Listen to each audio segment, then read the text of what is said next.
Are you looking for a unique podcast that's encouraging, uplifting, fun, different than most podcasts? See, this podcast, I have great interviews for amazing people from all walks of life, and I share amazing music by some incredible artists from all over the world. This is Chit and Chat, the encouraging one another podcast.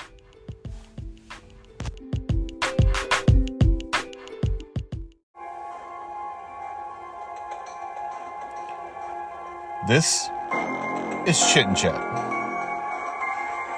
the encouraging one another podcast.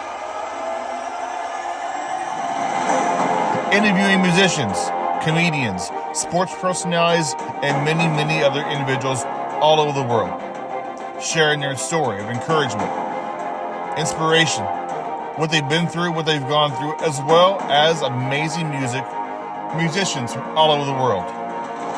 Kick back and relax. For some amazing people you probably have never heard of and their story. Each of us have a story of hope, of courageousness, of inspiration. This is Chit and Chat, the encouraging one another podcast. It's always about encouraging others. Hello there, and welcome to Chit and Chat, the encouraging one another podcast. I'm your host, Jody Sheffield. Before I get into my podcast today, I want to thank my good friend Raymond Hayden.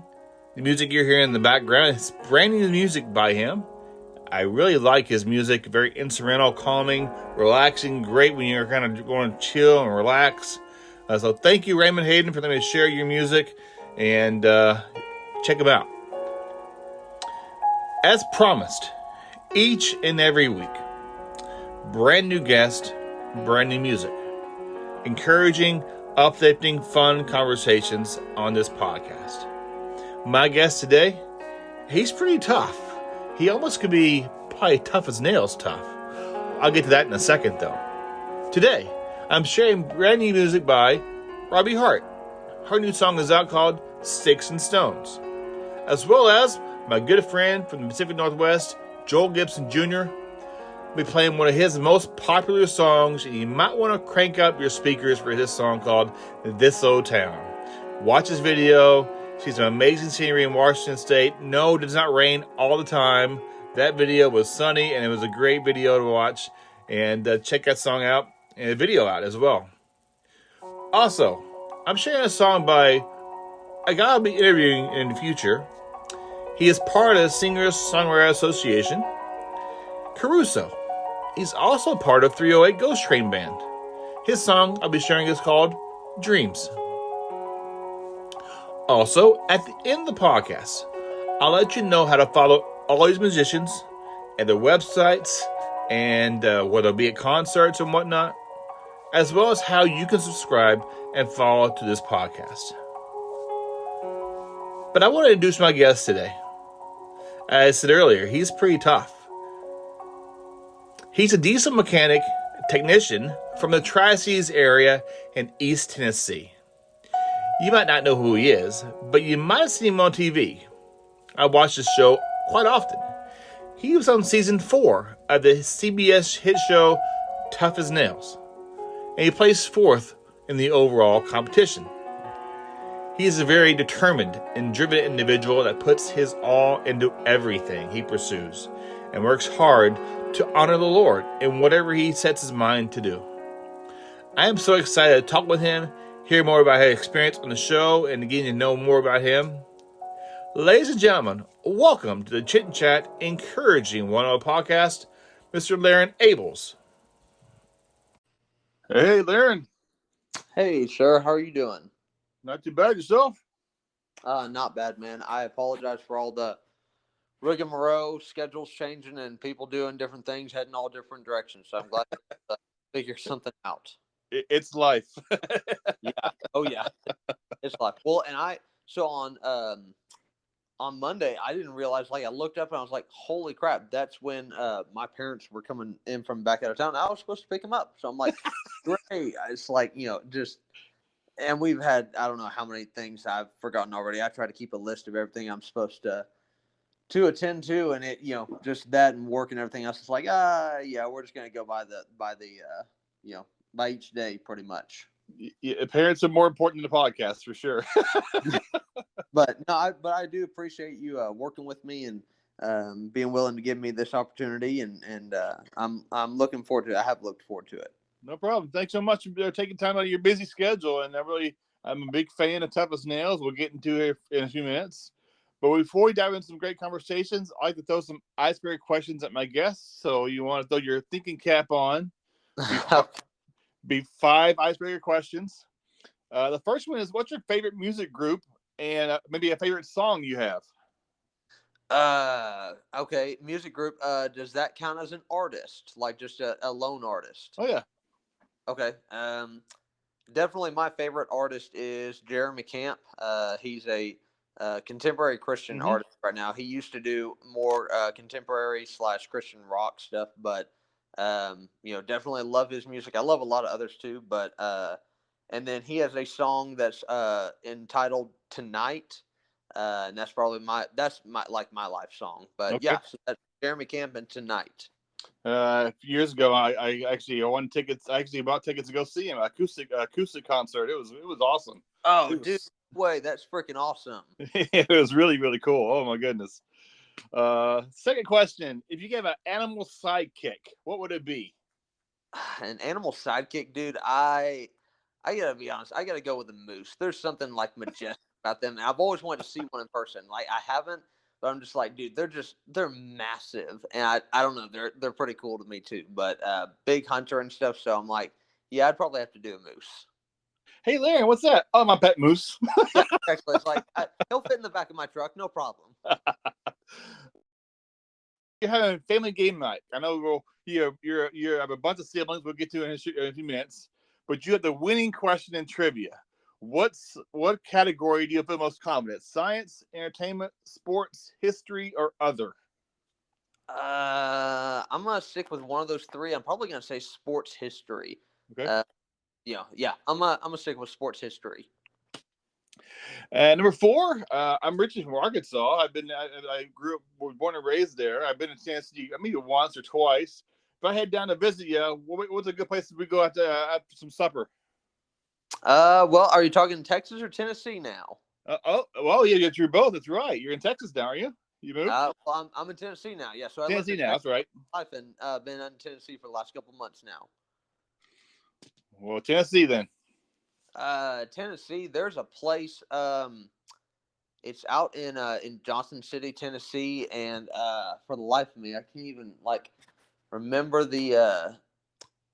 Dang, I can't even remember the name. Great barbecue place. Trying to remember what it is, but yeah, it's over in Johnson City, Tennessee. Um, and man, they just everything they serve up is just absolutely phenomenal. You had me at barbecue. Yeah, barbecue's the way to go. Done up right. Yeah, barbecue's the only way to go. And this next question might take you a while, but what are you most thankful for today? Oh man, that's a great question. What I'm thankful for today really is actually the people in my life. I know it sound it may sound kind of like cliche or just kind of corny, but really and truly, I was thinking about just the people that in one way or another have been in my life and have helped influence me or shape me into who I am today.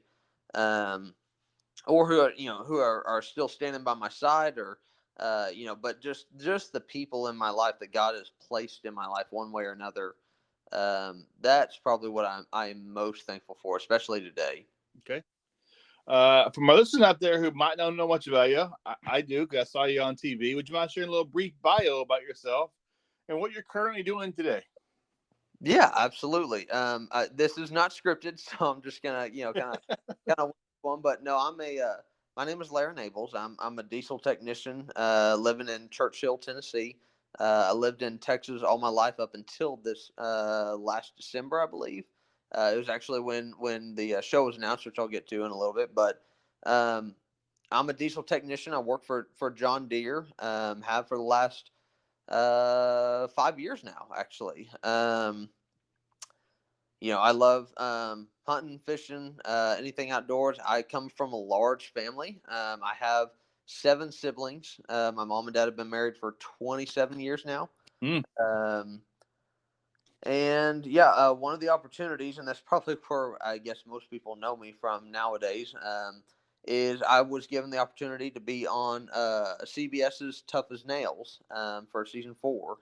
That was an absolutely surreal and amazing opportunity. So that's just a little bit about me. I'm just again I moved up to Tennessee to be closer to family back in December, and I plan on staying here probably for the rest of my life. It's a great place. And being that you're the second oldest of 8, right? Yes, yes, sir. So do you feel like your words and actions magnify more now with younger brothers and sisters? Oh my goodness, yes. I mean that's one of the hard things. It's one of the amazing things, but it's definitely one of the hard things is understanding that whatever you do, good or bad, I mean, and whether you think it or not, your younger siblings are watching you, and not Mm-hmm. only that, but when they have friends around and stuff, they're all looking up to you, and so. I'm grateful that I've had a large role in shaping some of my younger siblings, and that I've had an influence on them. However, um, at the same time, I've had to really work to watch my actions and watch how I talk or what I do and so forth, because I know that I have to set an example for them. Mm-hmm. And so yeah, it's a blessing and a burden to a degree. But that's the place that God has put me in. It's been more of a blessing than anything. Right, right. And I have a big show of Tough as Nails. I watch every season. And one of the clips in the show I saw that you were in the van with your crew, and you mentioned your dad had 2 conditions growing up. Will you share about that a little bit? Yeah, absolutely. So, like I said, I come from a large family, and we actually it was before it was a cool thing with COVID and stuff. We or my parents homeschooled us, each one of us, before it was cool and everything. But I say that because there were 6 boys and 2 girls of all of us, and my dad for the men in the family. He said, because of what I've experienced, what I've gone through, I don't want y'all to go through the same thing. He said, I want y'all to have 2 things before you leave this house and go out on your own. He's like, one of them is to be able to drive a stick shift. That's Okay. Yep. Yep. uh, anti-theft system for nowadays with but yeah, driving a stick shift was one thing, and so we have a 1999 Jeep Wrangler that I grew up driving. In fact, my younger sister just drove it to a baseball game here earlier. So I learned to drive that, and then the other one was he wanted us to learn a wage earning skill. It wasn't something that we had to do for the rest of our lives, but he wanted us to have it in case we ever had to fall back on it during hard times, or if we wanted to, have a career change or something like that. Mm-hmm.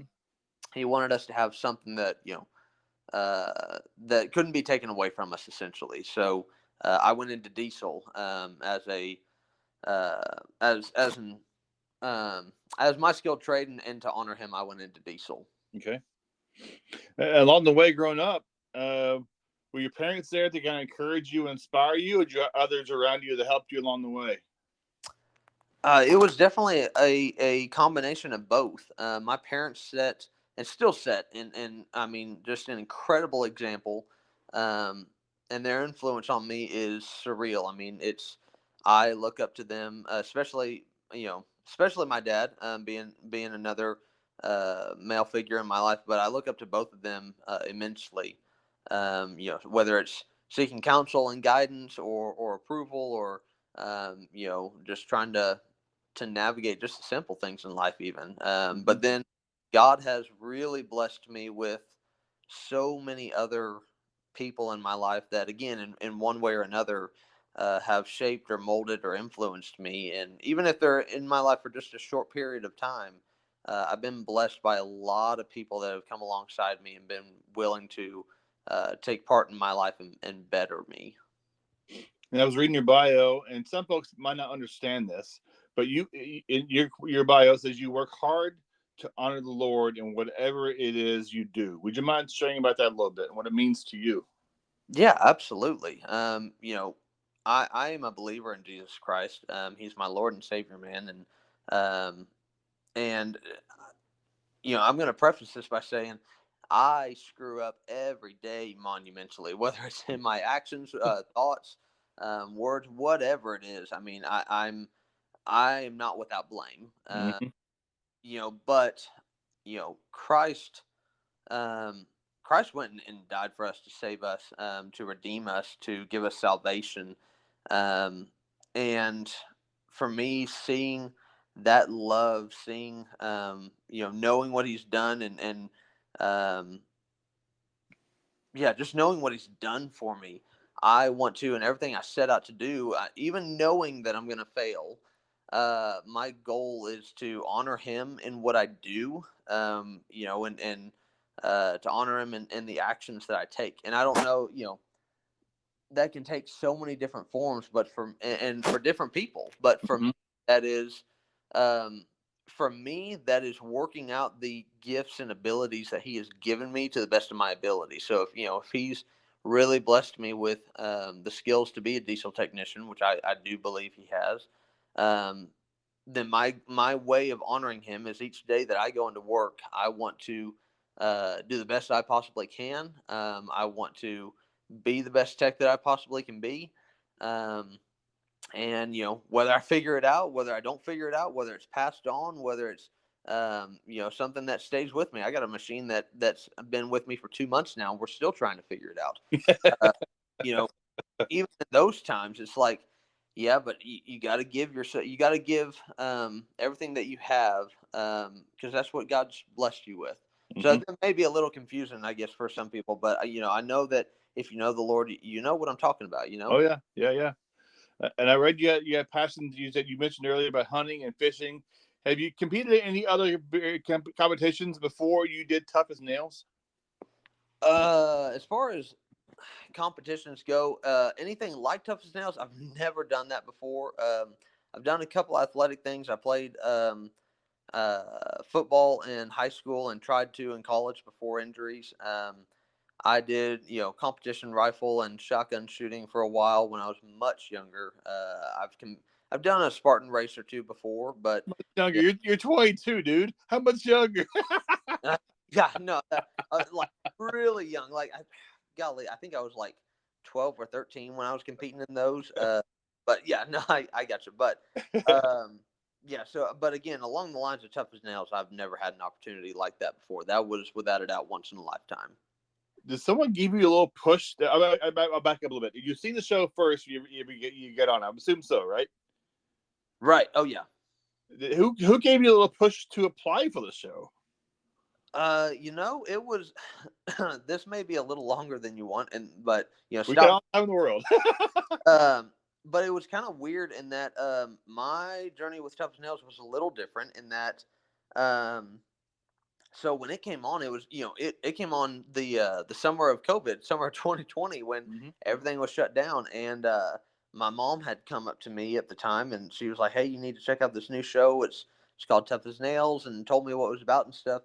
And I was kind of I don't know. I kind of liked the idea of it a little bit, but there was another show on at the time. It was called the Titan Games. It was with Dwayne Johnson, and Yep, yep. I've and I had was, one of you guys on. I, Yeah, I had a big country on my podcast actually. oh yeah, I was like, dude, I wanted to do that so bad. I was like, I don't care about Tough as Nails. And anyway, we watched season one of Tough as Nails, and we just fell in love with it, man. All of us in the family, like it was our thing. We loved it, but I still didn't really want to compete on it. And when season one finished, I was like, you know what? Just to appease my mom, I'll go ahead and apply for season two. Like I'll just do it. Hmm. And around that same time, it was as I was submitting my application, or shortly thereafter, um, on Instagram, I connected with Miles from season one, and we hit it off, and we've got a really good friendship right now. But he was like, "Yeah, I would definitely apply." So anyway, I applied for season two. Didn't hear anything back. Didn't expect to. Season three came around, and it was our season 3 application came around. My bad. And so I decided, I'll apply for this too. Like, just go ahead and do it. And each episode that it went on, season 1 through season 2, and then starting to go into season 3, I felt more and more that I could compete on it. I was like, this is something I know I'd be the youngest person they'd ever have, but I think that I could do it. Mm-hmm. And anyway, season 3, that I got a response back, and everything was going good and stuff, and got towards flying out to California, and then they said no, and that was pretty much it. Like I didn't hear anything more. I didn't really actually want to compete on Toughest Nails anymore. I was like, you know what, screw this. Like I don't want to. I put a lot of effort into that. I don't want to do that anymore. Yeah. An effort. Yeah, yeah. And it was like it was so weird. Like when I say I was done with it, I was so done with Toughest Nails. Like I didn't want to watch any more of it. I didn't want to pursue it anymore. Like because I at that point I had put a lot of effort into it, and it just been a disappointment, I guess. And anyway, I say that because God completely changed my heart. It was so weird. Like I was like that one moment, and then I was informed that season 4 application opened up, and I was like, I applied for it. I think the first day, if not like the second day or something like that. Um, and then it was through God's works that I made it on. But yeah, it started off as just my mom kind of introducing me to it, and then again I had encouragement from Miles, season 1, and that was I kept it under wrap. Like I really didn't tell people that I was doing it or applying or anything like that. Being 22 years old, you're one of the youngest competitors to be in the show. What was that process like of doing those tasks and those competitions are just I love it because it's a teamwork or it's yourself in the portion when you're going for the staying in the whole thing. But I love the teamwork and the camaraderie. There's no backstabbing. There's no voting people off. How was it for you on the experience of that show? Well, the experience, all I can say is incredible and surreal. I mean, I when I went out there, like so to date, I am the youngest one to ever compete on Tough as Nails. And granted, that's to date. That I don't know anything about, seasons in the works or anything like that. But that was a fair amount of pressure on me. But I really went into it with the mindset of I'm a loner. I'm going to do this alone. Like I'm just that is my goal. Like team competition, yes, but my goal is to win that overall individual. And Mm-hmm. um you know, getting into it right off the bat, like literally the first day when we arrived on Catalina Island, Jake and I hit it off, man. We had a bond and we hit it off, and it was great. And then each episode that went on, or I should say, each day that went on for us, um, I really got closer and closer and closer with these people, and it became less about the individual competition. It really did. Like it wasn't that I was going for it less, but it was more of I want to um, absorb every moment with these guys. Mm-hmm. Especially the team competitions. That was special. Especially learning strengths and weaknesses and how to work together and stuff. Especially we had a bunch of flukes early on. And then to correct them and come back and win it in the team competition was incredible. But yeah, just the whole experience was surreal, was incredible. Everybody in it, but especially just being able to come out as a family like we did, man. Even the people on set had said we were probably the tightest group that they've ever seen before. Oh Uh, wow! it was just incredible. Do you remember one event that kicked your butt, and one event you really excelled in? Yeah, I mean, team wise, I'll go with team and then I'll go with individual. But team wise, the one that kicked our butts the biggest was without a doubt when we had to set the forms for that small foundation or that small pad. Mm-hmm. Uh, I think it was episode 2.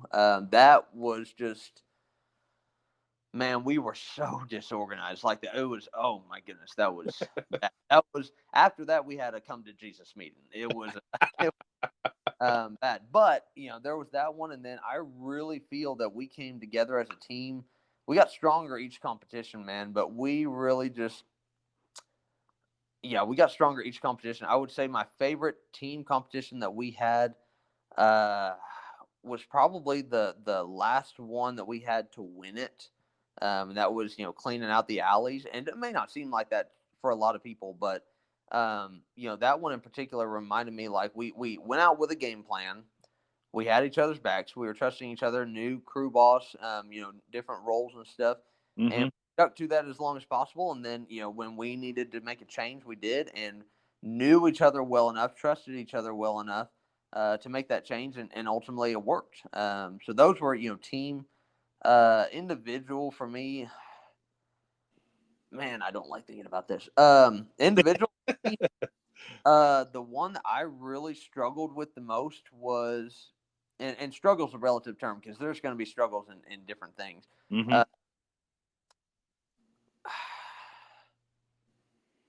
struggle with the most, I'm going to have to say it was the probably the acoustic tile, and that was the one where I went into overtime with Laura. And each time you struggle, it's for a different thing. For me, what I found was my perfectionistic nature, and being a perfectionist on my job, that really hindered me. Mm-hmm. Anytime, I never anything that was not up to par, or that would not, quite frankly, my quality beat out the majority of the other competitors. But it was the fact that they could do it much faster than I could. Um, and just my professionistic nature slowed me down. So that one really, I remember every tile being perfect, but I just couldn't cut it as far as speed. And then the one that I feel like I excelled in the most was probably my first win. It was the engine building, and Yeah. and what's funny is that there's a lot of people that they when I did that, they're like, if you didn't win, I would have been disappointed. I'm like, y'all got to realize though, that's my favorite thing to do is build engines. That is it. But I mean, because you've watched all the seasons now. It's actually very rare for someone to win at something in their wheelhouse. Right. And so I mean, when we got to that, I felt at home. I was like, man, I just I felt so at home. But I had Sergio and Mister right with me the entire time. I just knew how to set stuff a little bit better, I guess. That or the Lord just blessed me with that win, one of the two. But that was probably my favorite one for sure. I'm excited that I'll be able to connect with other alumni. I was connected with Sergio and Laura from your season. Will be on the podcast sometime in the near future, and Murph from season one. Getting everyone's perspectives. It's so cool to get different people's perspectives of the show. Absolutely. I would love to get. Let's see. One of the clips I saw on the show where the teams were a little down was you kind of gather around the fireplace and make sure you guys were eating and Sergio said a blessing. I thought that was so cool. Usually on TV, you don't see that kind of stuff on competitions. When you guys are saying prayers, it was really powerful for me.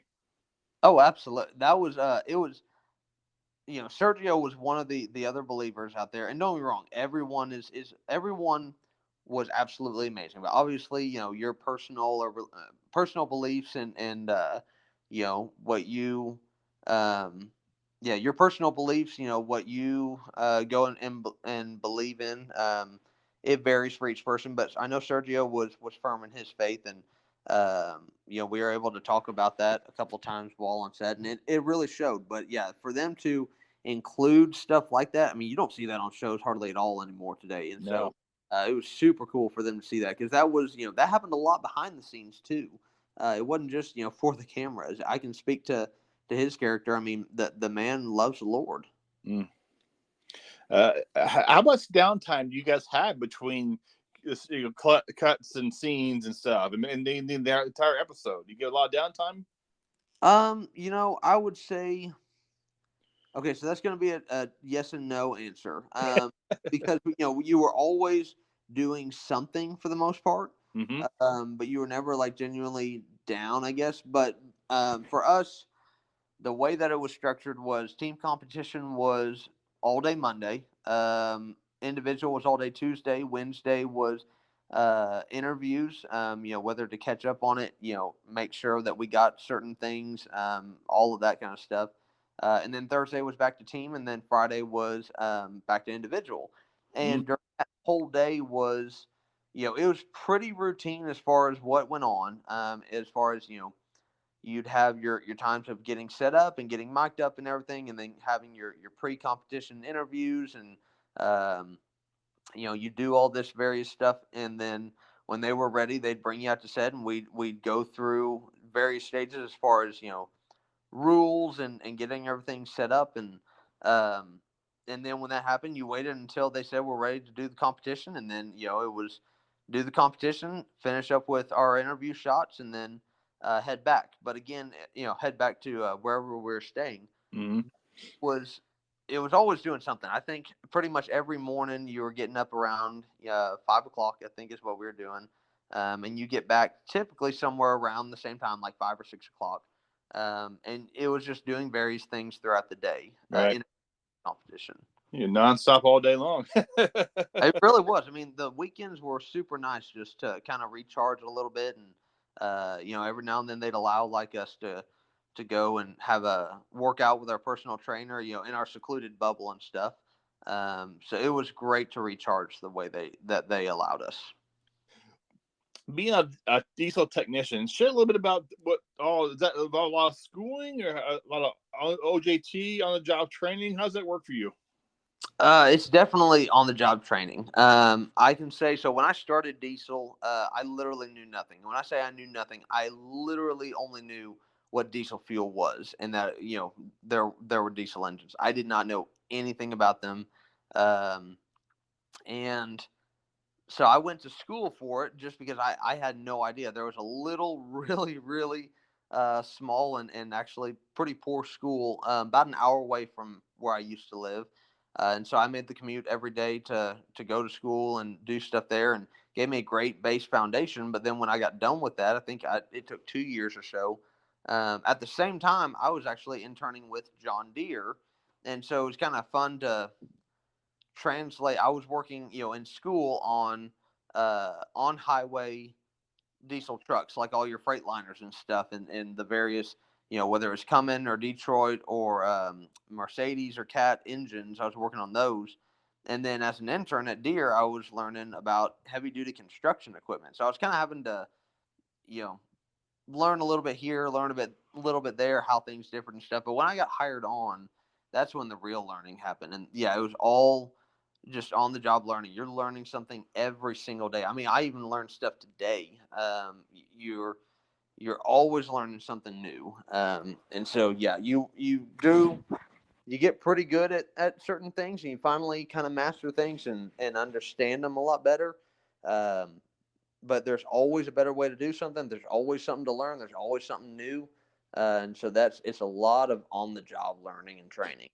You get a lot of young kids coming in there and kind of show them your capabilities and show them how to do things. It's kind of always teaching others as well. There have definitely been those opportunities.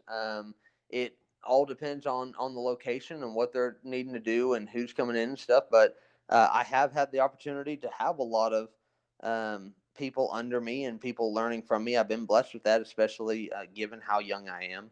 Um, you know the thing that I have to remember is that I do not know everything, and I tried to tell them the same thing is that I'm like, look, I know this because people have been kind enough to show me or to instill it in me, or I've had to find out the hard way or whatever it is.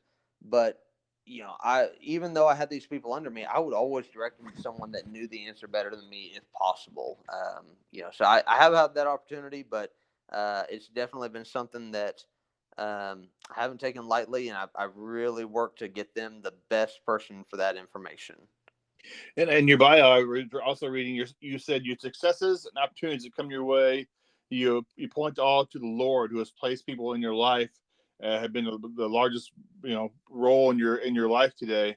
Uh, Along the way, people have encouraged you and inspired you. Anyone particular come to mind along the way that really just get to Larron, keep going, keep your head up. You may fail, but always encourage you along the way. Yeah. No, it's funny you mentioned that because there are a lot of people in my life that are that way, and I let me back up and say I'm not one of those people that has hundreds and hundreds and hundreds of people and friends and stuff. I'm like, when I say a lot, I mean probably like 20, but um, I have these people that in various walks of life are always like that. But coming to mind right here, right now, my dad and my brother Braden, without a doubt.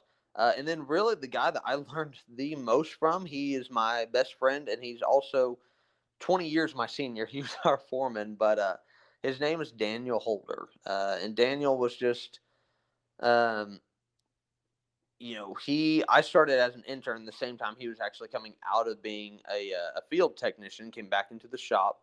And I had the privilege to work with him for pretty much the last, yeah, I guess the majority of the time that I started working for Deere. I believe he's the best Deere technician out there. I really do. He's just a phenomenal tech. But um, we really began to develop a phenomenal friendship after just a short while of knowing each other. And he's been that person that was always there for me, especially when I was away from family. Like I didn't have, my brother or my dad or my mom or anything to be there for me when I. Hmm.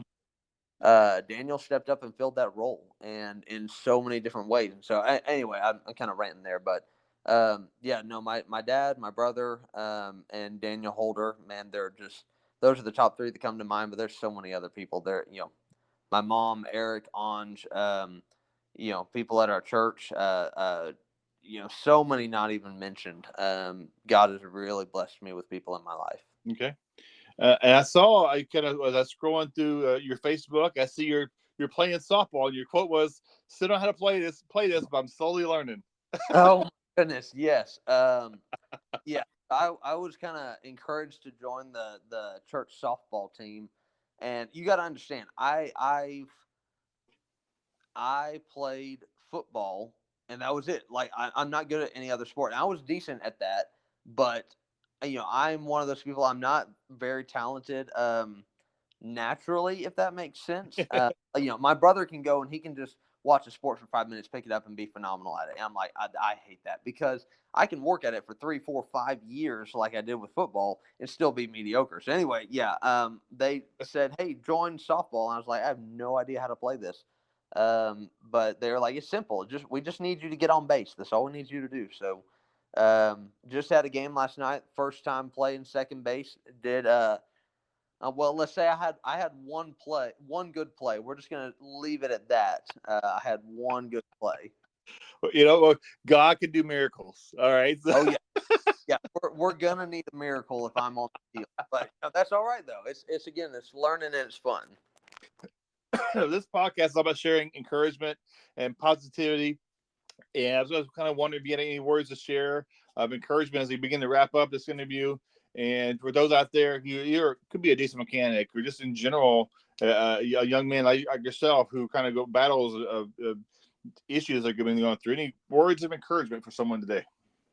Absolutely. And I don't mean to make it long, but um, you know, really trust the Lord and seek Him, especially in the difficult times. And it sounds for a lot of people, they're probably rolling their eyes or saying that sounds cliche, but I have been afforded the opportunity to see so many, and it's going to sound crazy, to see so many struggles in my life so far. Whether it's been in my family, like my parents, or me personally, or someone we know, like whether it's whatever struggle it is, it can be losing jobs, it can be financial hardships, it can be losing spouses, whatever it is, and all of these the Lord does everything he does is for our good and his glory. And you go through these things, and there are times that you just want to give up, that you want to, I mean, I've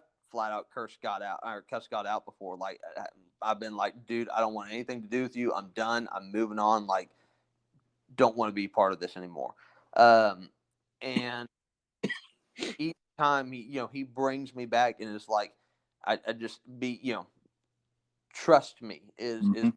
say. And so I say that because looking back at so many different things through those hardships, through those heartaches and stuff, you can connect the dots and say, this, that is such a huge blessing in my life, wouldn't have happened if this hadn't happened, if this hadn't happened, if this hadn't happened. Um, and so the Lord works everything for your good and for his glory. And so, yeah, I would just encourage people to trust in him. It talks about in James, talks about in First Peter, but, you know, going through trials develops perseverance, Mhm. uh, and that, that allows you to be mature and complete, not lacking anything. That's in James. But it talks about in Peter how, trials of various kinds refine your faith, um, like gold is refined by fire. And yes, I mean, just knowing that, and knowing that he is always going to be there. Um, trust is just is all I can say, is just, man, whatever it is, trust the Lord in your life. Amen. Amen. I did a little video this morning about how do you be still and know who and know God. We're always in a hurry, always not 24/7 nonstop, and to slow down. Yeah, absolutely. And it's a hard thing to do. It's a Oh, really hard. dude, it's very hard. Well, thanks so much for the opportunity, man. I really appreciate it. I'm so glad I got to see you on Topless Nails, and I just wish you and your family nothing but the best, and praying God can continue to bless you guys, and just thank you for the opportunity, and take care of yourself, man. Well, man, I thank you very much for having me on. I really appreciate the opportunity, and appreciate you taking the time out to speak with me and prepare everything. And yeah, everything that you've got set up. Thank you very much for doing it. And I hope you and your family continue doing well. And yeah, again, thank you for the opportunity. I really appreciate it. You're welcome. Take care, brother. All right. God bless, brother. Bye. Bless, brother. I love sharing brand new music by amazing guests. This is Robbie Hart's brand new song, Sticks and Stones. Started out on the right track, yeah, I thought you had my back. We were on the same page, but then you started to unravel. My boots hit the gravel, with the jack on high, you were trying to hide. Came out for the first time, I called you out, you told me down, you smell my name all over town.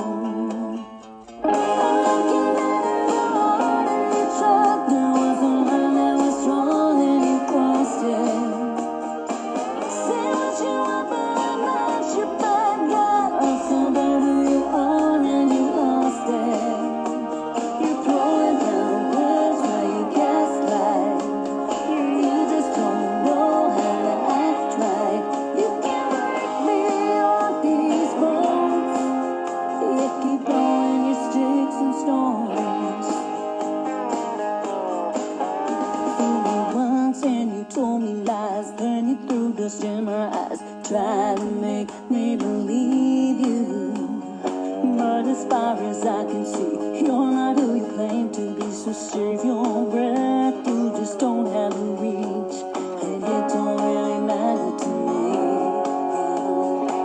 Walking away, I close the door, you're throwing shade just like before.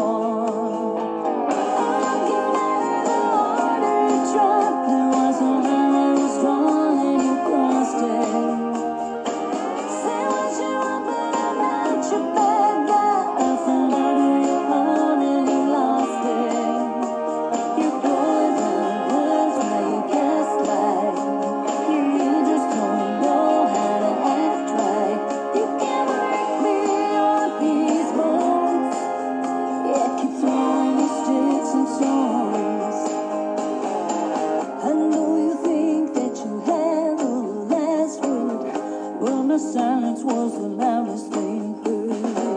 He laid his back and set my world on fire. It only left me more inspired. I'm looking better the harder you tried. There was a line that was drawn and you crossed it. Say what you want, but I'm not your bad guy. I found out who you are and you lost it. You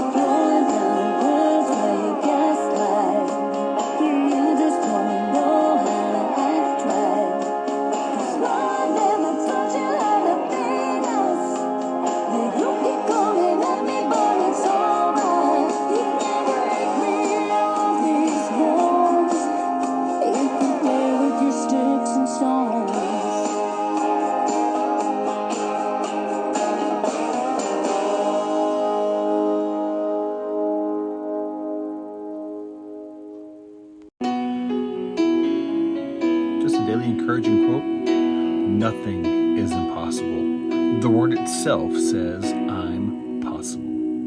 Aubrey Hepburn.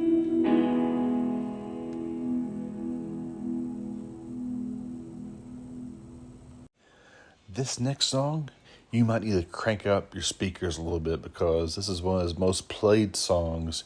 He is a huge artist here in the PNW, the Pacific Northwest, and this is Joel Gibson Jr., This Old Town.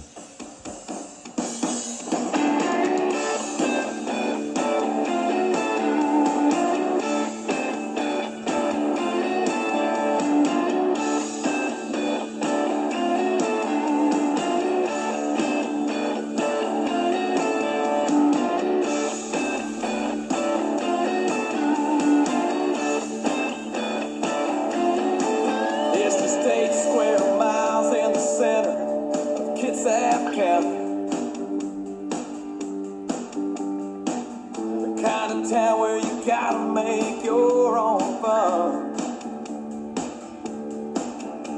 So we find freedom with the windows down, cruising back roads. We protect our home with the good Lord and a gun.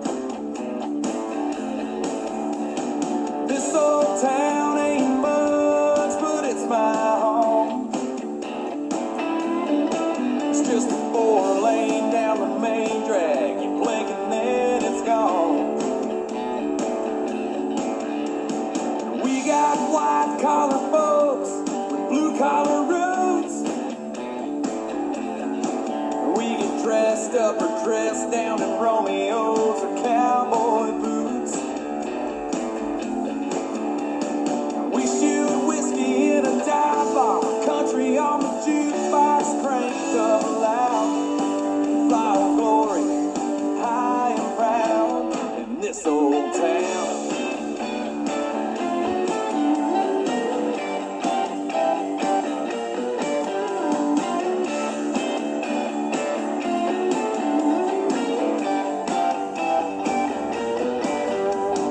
This old town, smoking pot is legal.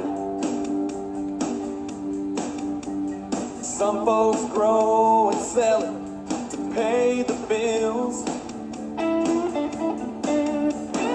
We like to get tore up on bottom shelf beer. Rain here, and then on Sunday morning coming down, we Netflix and chill.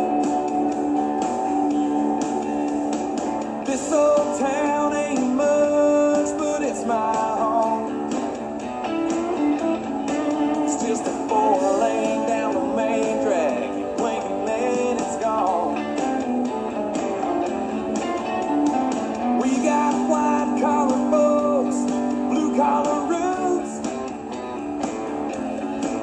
We get dressed up or dressed down in Romeos or cowboy boots.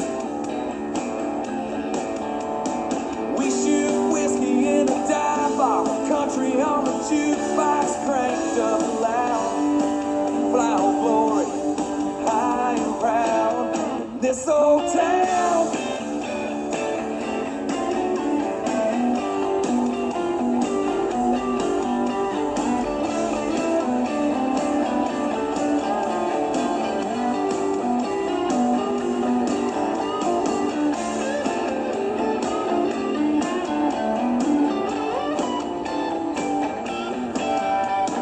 Don't give a damn what you think about how we live. We live paycheck to paycheck, doing the best we can.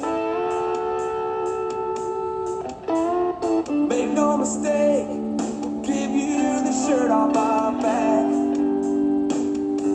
Yeah, but if you cross the wrong line, we get serious as a heart attack.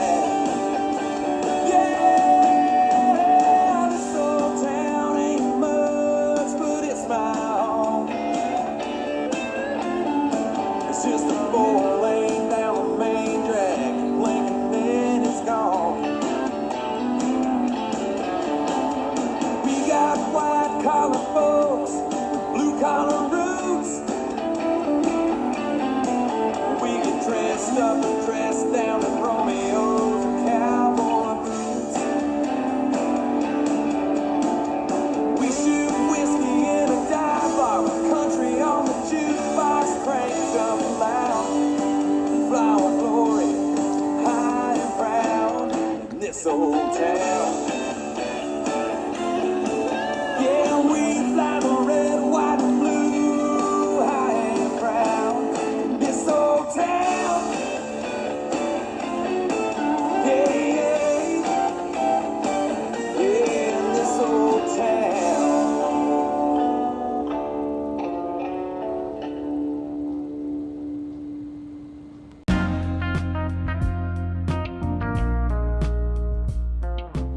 I know we all hate commercials, but the next 3 commercials are for my sponsors. I'm so thankful to have them on. We have Lone Star Donuts, Tequiza and Tequiza Street, and Double D's Barbecue and Smokery coming up next.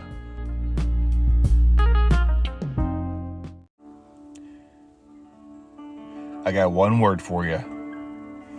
Donuts. Delicious, tasting, mouth-watering donuts. Can be found at Lone Star Donuts, a locally owned and operated business here in Kitsap County. They have 2 locations. Both of them have over 50 flavors, including apple fritters, bear claws, maple bars with real bacon, field donuts with apple, lemon, lime, and other amazing flavors. They also have a donut called the Banana Butterfinger Donut, the Banana Split Donut. I love coffee. Of course, they have the coffee donut and donut bites. Go down and see my friends at Lone Star Donuts in Silverdale, or you can call and place your order today at 360-204-5021, or head down to 10786 Maury Place in Silverdale.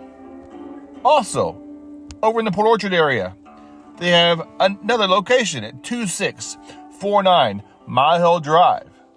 You can call there at 360-443-2600 to get your amazing donuts. We know you can't buy happiness, but you know what? Buying donuts is kind of the same thing. Go down and see my friends at Lone Star Donuts in Silverdale or in Port Orchard. That's Lone Star Donuts. Are you craving some authentic, fresh Mexican food? I am. I want to tell you about 2 businesses here in Silverdale, Washington. They're both locally owned and operated.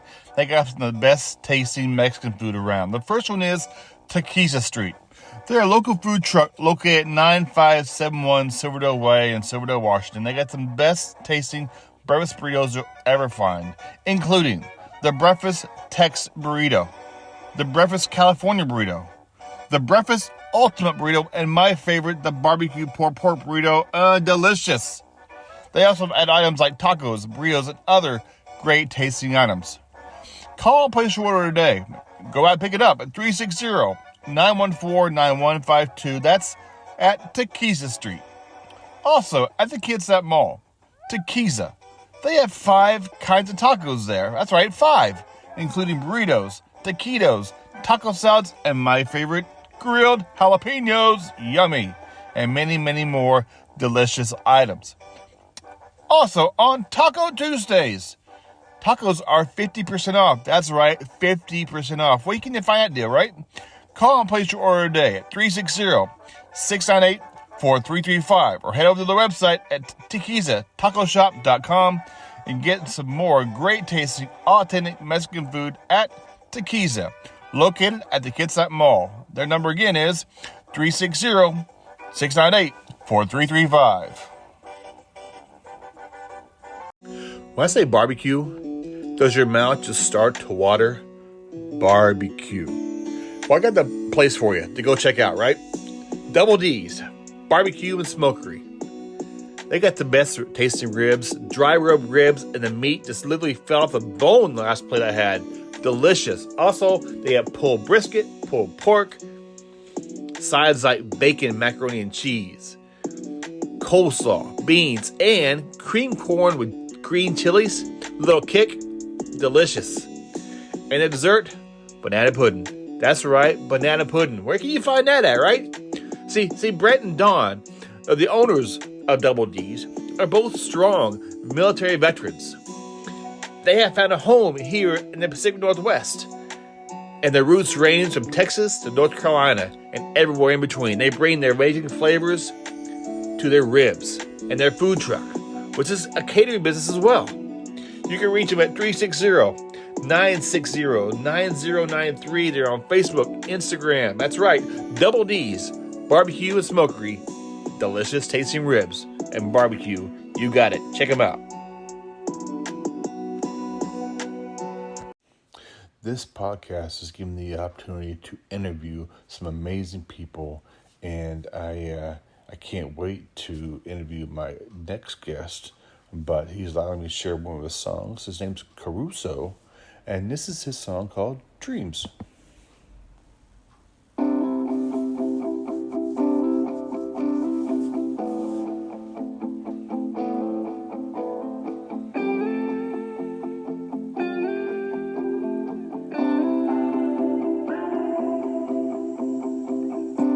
Many nights I have dreams, oh, but I don't know why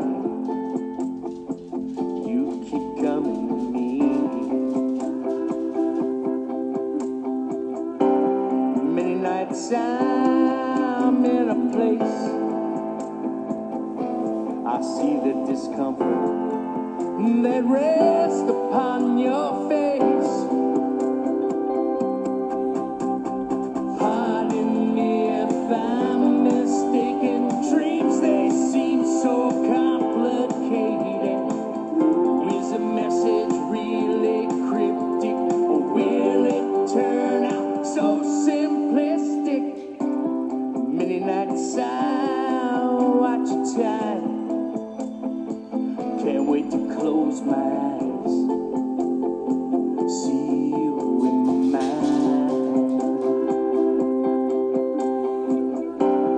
Many ways I still pretend,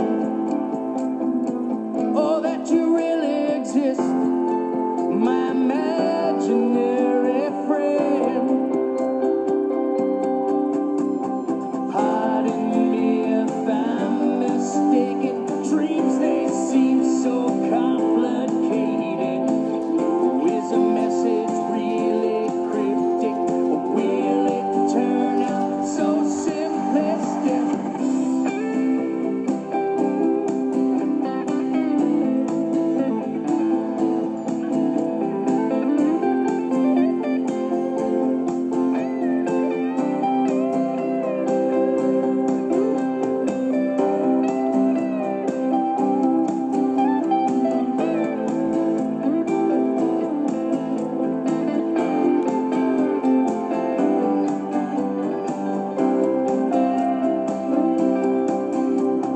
Pardon me if I'm mistaken, dreams they seem so complicated. Is the message really cryptic, or will it turn out so simplistic? Funny thing, dreams made me realize all to see them come true. In a moment, I open my eyes. Yeah, to see them come true anymore. I open my eyes. Whoa, yeah. Well, I open my eyes.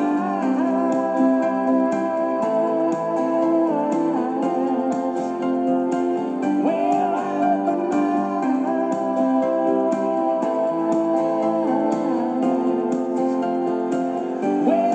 open my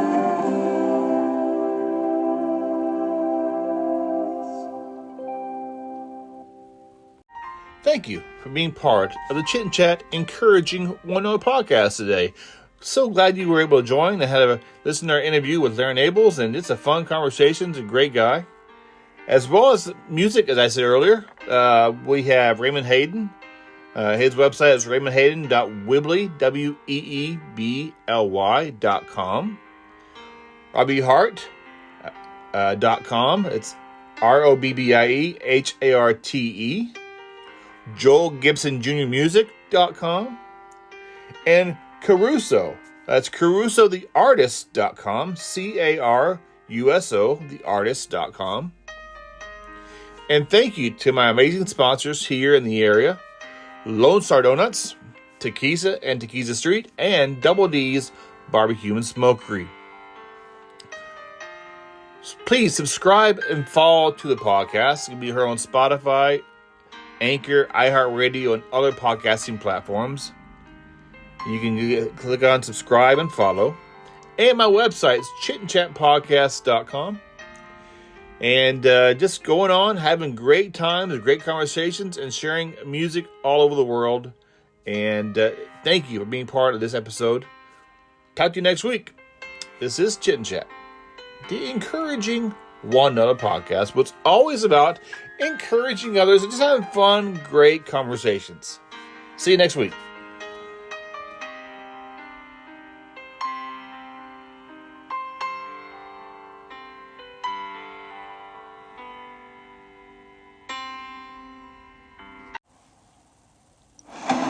This is Chit and Chat, the Encouraging One Another podcast.